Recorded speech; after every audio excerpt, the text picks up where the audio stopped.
Film ഗാരേജിലേക്ക് ഇവർക്കും സ്വാഗതം. അങ്ങനെ മലയാളത്തിലെ തന്നെ വമ്പൻ സിനിമയിലെ നായകന്റെ ക്യാരക്ടർ പോസ്റ്റർ ഇന്ന് വൈകിട്ട് 6 മണിയോടെ കാത്തിരിപ്പിനൊടുവിൽ പുറത്തു വന്നിരിക്കുകയാണ്. ലാലേട്ടന്റെ നായകനാക്കി പൃഥ്വിരാജ് സുകുമാരൻ സംവിധാനം ചെയ്യുന്ന ലാലേട്ടന്റെ ഈ കാണുന്ന ക്യാരക്ടർ പോസ്റ്ററാണ് ഇന്ന് ഒഫീഷ്യലായിട്ട് പുറത്തു വന്നിരിക്കുന്നത്. നേരത്തെ സുരാജ് എല്ലാം തന്നെ സൂചിപ്പിച്ചതുപോലെ ഒരു ജംഗിൾ പൊളി ഐറ്റമാണ് വരാനായിട്ട് ഇരിക്കുന്നത് എന്ന് പോസ്റ്റർ കാണുമ്പോൾ തന്നെ വ്യക്തമാകുന്നു. ഒരു ആക്ഷൻ രംഗത്തിനിടയിലുള്ള സ്റ്റില്ലാണ് വന്നിരിക്കുന്നത് പോസ്റ്ററായിട്ട് എന്ത് വ്യക്തമാണ്.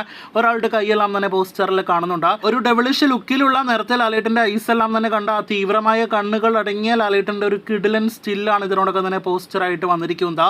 എന്തായാലും ഖുറേഷി അബ്രഹാമും സ്റ്റീഫൻ നെടുമ്പള്ളിയും രണ്ടുപേരാണോ, അതല്ലെങ്കിൽ ഖുറേഷി അബ്രഹാം ലാലേട്ടനാണ്, ഖുറേഷി മറ്റൊരു ഇൻഡസ്ട്രിയിലെ സൂപ്പർ താരമാണ് എന്നൊക്കെ പറഞ്ഞ് പ്രചരിപ്പിച്ചവർക്ക് കൂടി ലാലേട്ടൻ ഒരിക്കൽ കൂടി മറുപടി നൽകിയിരിക്കുകയാണ്. പൃഥ്വിരാജിന്റെ കൂടി മറുപടിയാണ് എന്ന് നിസ്സംശയം പറയാം. സ്റ്റീഫൻ നെടുമ്പള്ളി ഒപ്പം തന്നെ ഖുറേഷി അബ്രഹാം എന്നീ കഥാപാത്രങ്ങളായിട്ട് തന്നെയാണ് ലാലേട്ടൻ സിനിമയിൽ എത്തുന്നത്. Qureshi Abraham also known Stephen Nedumpally എന്നാണ് ഇതിനോടൊക്കെ തന്നെ പോസ്റ്ററിൽ സൂചിപ്പിച്ചിരിക്കുന്നത്.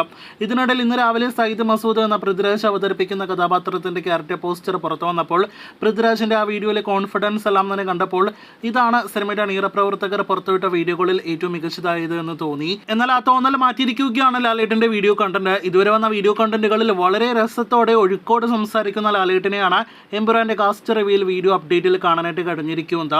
ഖുറേഷി അബ്രഹാമിന്റെ ലോകത്തെക്കുറിച്ചാണ് ഇതിനോടകം തന്നെ എമ്പുരാൻ എന്ന സിനിമയിൽ പ്രതിപാദിക്കുന്നത്. ആ ലോകത്ത് ഖുറേഷി അബ്രഹാം കണ്ടുമുട്ടുന്നവരാരൊക്കെ, ഒപ്പം തന്നെ ലാലേട്ടന്റെ കഥാപാത്രം എന്തിന് കേരളത്തിലേക്ക് വീണ്ടും തിരിച്ചു വരുന്നു, ഒപ്പം തന്നെ ലൂസിഫറിന്റെ 3ാം ഭാഗത്തിനെ കുറിച്ചെല്ലാം തന്നെ ലാലേട്ടൻ സംസാരിക്കുന്നുണ്ട്. അങ്ങനെ ആകെ മൊത്തത്തിൽ നോക്കുകയാണെങ്കിൽ എമ്പുരാന്റെ കാസ്റ്റ് റിവീൽ ക്യാമ്പയിൻ വളരെ മികച്ച രീതിയിൽ പൂർത്തീകരിക്കുകയാണ്. ഇനി അടുത്ത ദിവസങ്ങളിൽ മാർച്ച് 1 മുതൽ വരാനായിട്ടിരിക്കുന്ന സിനിമയുടെ വമ്പൻ അപ്ഡേറ്റുകൾ എന്തൊക്കെയായിരിക്കുമെന്നാണ് നാം അറിയാനായിട്ട് കാത്തിരിക്കുന്നത്. ഒരു മാസം ബാക്കി നിൽക്കുന്ന എമ്പുരാൻ എന്ന സിനിമ മാർച്ച് 27 തിയേറ്ററുകളിലേക്ക് എത്തും. കാത്തിരിക്കും അടുത്ത എമ്പുരാൻ വാർത്തകൾക്ക്.